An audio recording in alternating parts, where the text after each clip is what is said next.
नमस्कार दोस्तों, मेरे YouTube चैनल यशस्वी पीके सर में आप लोगों का स्वागत है। दोस्तों, आज हम पास्ट परफेक्ट कंटीन्यूअस टेंस का निगेटिव सेंटेंस आप लोगों को पढ़ाने चल रहे हैं। दोस्तों, क्या होता है इसमें पास्ट परफेक्ट कंटीन्यूअस टेंस में हेल्पिंग वर्ब, सभी कर्ताओं के साथ में हेल्पिंग वर्ब जो होता है हैड बीन का प्रयोग किया जाता है। इसमें दोस्त क्या होता है, पहचान जो होता है रहा था, रही थी, रहे थे होता है ना। उसके बाद इसमें क्या होता है, समय दिया होता है, तो इसे हम पहचानते हैं कि यह पास्ट परफेक्ट कंटीन्यूअस टेंस है। ध्यान दीजिए दोस्त, स्ट्रक्चर ऑल सब्जेक्ट यानी कि सभी कर्ताओं के साथ में हेल्पिंग वर्ब हैड बीन का प्रयोग होगा, लेकिन निगेटिव है तो हैड के बाद बीन और नॉट लग जाएगा और फिर बीन लग जाएगा। वर्ब की फर्स्ट फॉर्म में आईएनजी लगेगा, वर्ब की फर्स्ट फॉर्म में आईएनजी लगेगा तो हम वर्ब की फर्स्ट फॉर्म में जब आईएनजी लगा देते हैं उसको वर्ब की फोर्थ फॉर्म भी हम कहते हैं। और फिर ऑब्जेक्ट लगेगा, फिर सिंस या फॉर का प्रयोग किया जाएगा, प्लस टाइम का प्रयोग किया जाएगा। सिंस का प्रयोग जो होता है निश्चित समय के लिए किया जाता है, फॉर का प्रयोग जो होता है अनिश्चित समय के लिए किया जाता है। अब देखो कैसे पता चलेगा कि ये पास्ट परफेक्ट कंटीन्यूअस टेंस है। वह सुबह से उसका इंतजार नहीं कर रहा था। भाई क्या कह रहा है, रहा था, रही थी, रहे थे, समझ में आ गया। लेकिन इसमें क्या है, समय दिया गया है, समय दिया गया, तब हमको पता चल गया कि ये पास्ट परफेक्ट कंटीन्यूअस टेंस है। समझ में आ रहा है ना। अब देखो इसमें क्या करेंगे, सभी कर्ताओं के साथ में हेल्पिंग वर्ब हैड का प्रयोग करेंगे। सभी कर्ताओं के साथ में वह एक लड़का है, कोई लड़का है तो वह सुबह से उसका इंतजार नहीं कर रहा था, तो ही मतलब वह। हेल्पिंग वर्ब क्या लगाएंगे, हैड का प्रयोग करेंगे। अगर निगेटिव है तो नॉट लग जाएगा, फिर बीन लगेगा। उसके बाद क्या होगा, ऑब्जेक्ट वर्ब की फोर्थ फॉर्म यानी कि वर्ब की फर्स्ट फॉर्म में आईएनजी का प्रयोग करेंगे। वर्ब की फर्स्ट फॉर्म में क्या करेंगे, आईएनजी का प्रयोग करेंगे। वेटिंग मतलब इंतजार करना, वेट मतलब इंतजार करना, लेकिन वर्ब की फर्स्ट फॉर्म में आईएनजी लगा दिया तो क्या हो जाएगा, वर्ब की फोर्थ फॉर्म भी हम कह सकते हैं, आईएनजी फॉर्म भी कह सकते हैं।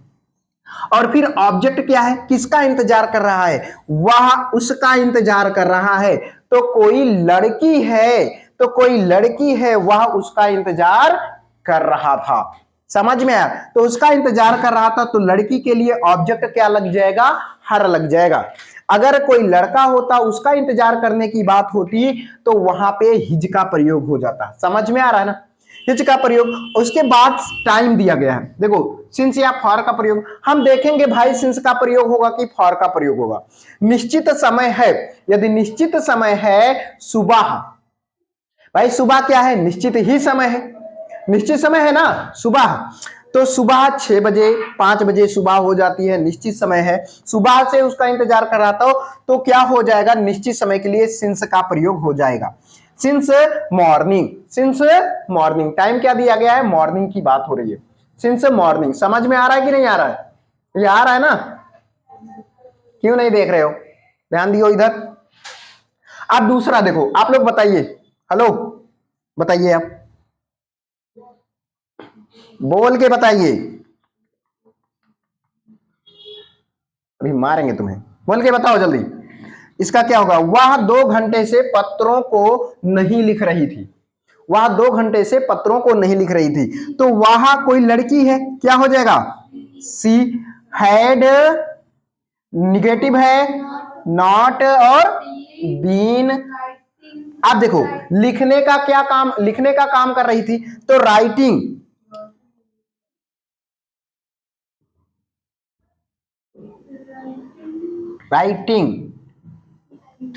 हाँ राइटिंग, वर्ब की फर्स्ट फॉर्म में आईएनजी, तो राइटिंग हो गया। अब क्या करेंगे, ऑब्जेक्ट लिखेंगे। क्या लिखने की बात कर रही है, पत्रों को, यानी कि एक पत्र की बात नहीं कर रही है, पत्रों को,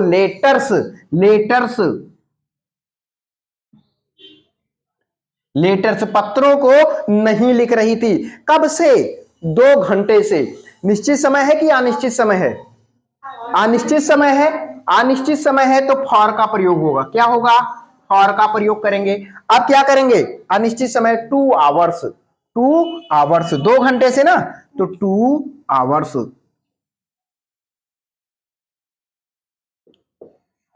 आवर्स, समझ में आया कि नहीं आया।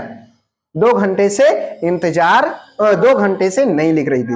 वह क्या है, वह क्या है, सब्जेक्ट है, सब्जेक्ट है। Had not been helping verb है, क्या है, हेल्पिंग वर्ब है। अब ये क्या है, मेन वर्ब है। मेन वर्ब की कौन सी फॉर्म है, फोर्थ फॉर्म है, या आईएनजी फॉर्म भी कह सकते हो, ठीक है। लेटर क्या है, कोई नाउन है, कोई नाउन ही ऑब्जेक्ट कहलाता है। कब कोई नाउन ऑब्जेक्ट होता है, जब किसी वर्ब के बाद या किसी प्रीपोजिशन के बाद कोई नाउन आता है तो वह ऑब्जेक्ट हो जाता है।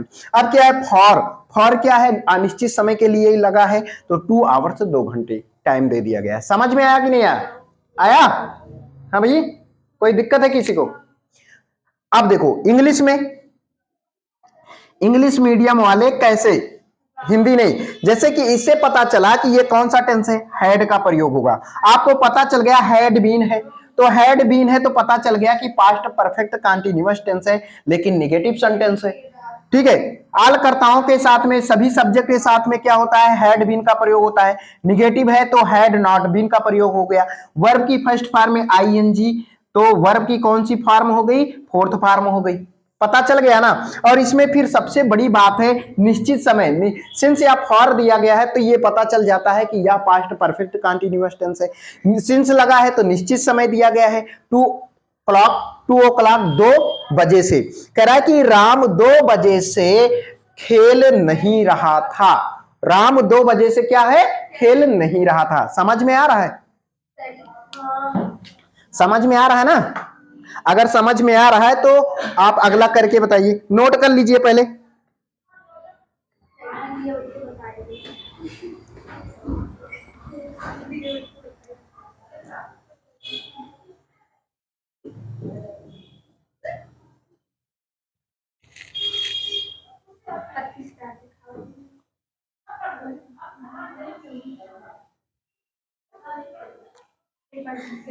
देखो नोट हो गया, अगला क्वेश्चन देखो, अगला देखो।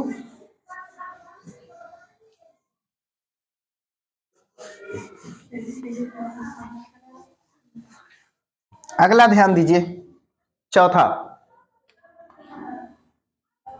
चौथा क्या है,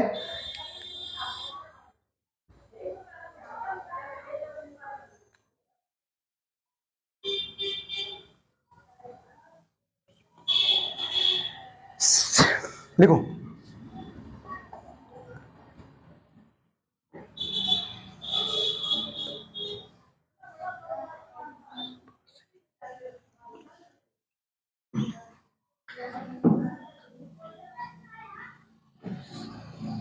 सीता सुबह से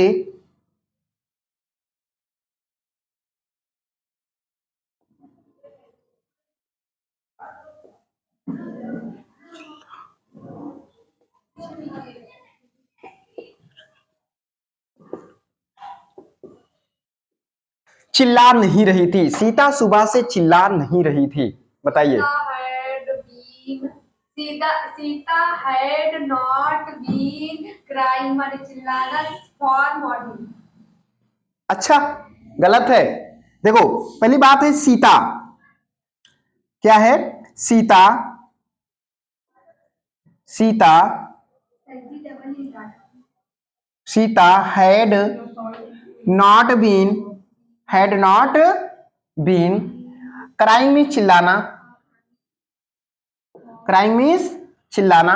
अब चिल्ला नहीं रही थी, कब से, सुबह से, सुबह से नहीं चिल्ला रही थी।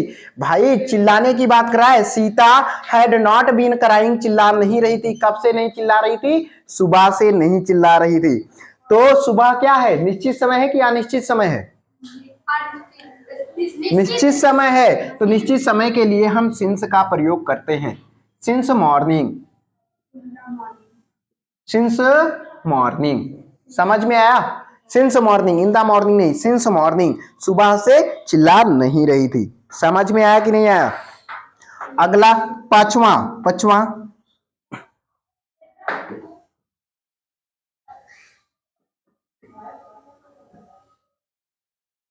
आई had not been, I had not been, I had not been trying, trying to contact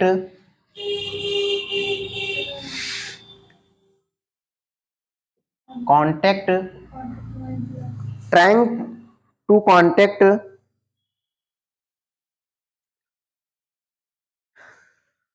her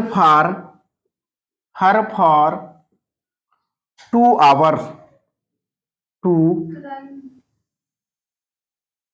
2 hours 2 hours 2 hours समझ में आया? Her for 2 hours I had not been trying to contact her for 2 hours। दोस्तों अगर ये समझ में आया हो तो इसकी हिंदी जो है, इसकी हिंदी कमेंट में आंसर दीजिए, कमेंट में बताइए, कमेंट में इसका आंसर दीजिए। ठीक है, जहां तक मुझे उम्मीद है आप लोगों को बहुत बढ़िया से समझ में आया होगा। दोस्त अगर समझ में आया होगा तो ज्यादा से ज्यादा वीडियो को शेयर कीजिए, जिससे कि आपके दोस्त और सहपाठी लोग भी इसका फायदा उठा पाएं। और नए लोग चैनल को सब्सक्राइब करना मत भूलिए, बेल आइकन जरूर दबाइए, जिससे कि नया नोटिफिकेशन आप तक पहुंचता रहे। बाय बाय, तब तक के और अगली वीडियो में हम मिलते हैं आपको पास्ट परफेक्ट कंटीन्यूअस टेंस का इंट्रोगेटिव सेंटेंस लेकर के। तब तक के लिए बाय बाय, फिर मिलेंगे।